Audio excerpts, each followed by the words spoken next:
Welcome back, friends. Now, today we're going to see one more important database scenario. It is quite common for a developer. So, let me share my screen.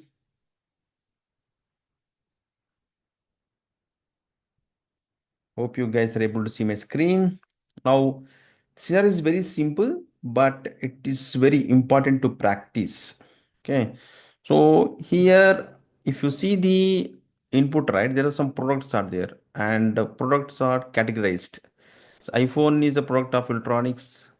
T-shirt is a product of clothing, and the laptop is a product of electronics. So what is the expected output is I need to categorize electronic products, what are electronic products, and the array of electronic products is the iPhone and laptop, right? And what are clothing products? T-shirt. So if you have any other products also, like if you have any clothing like t-shirt and for the trouser clothing, then the trouser should to come in the clothing section, right?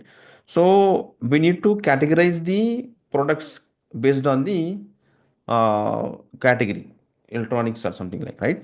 So for that, how we can derive data view expression? What I'm doing is, first by seeing this, I understand that we are grouping the products based on the category, right? For that, the group by is the appropriate operator. Product payload group by. I'm changing the item as a product for better meaning.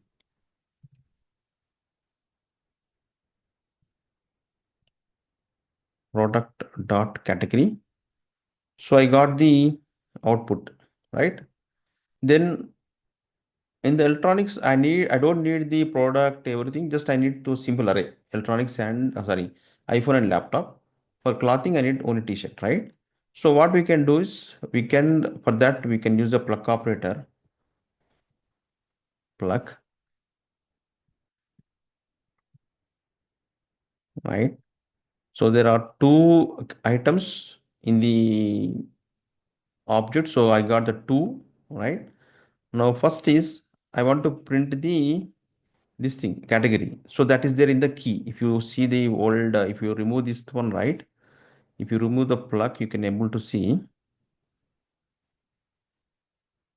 right? So this is a key. This is a key required. I can use the key, right? So plug key just value. So same got printed. Now for value, I don't require the thing. I require only products, right? Then value dot product. You require, you can got this one. So this is the expected output. It's very simple, right? But very common scenario. Thank you so much.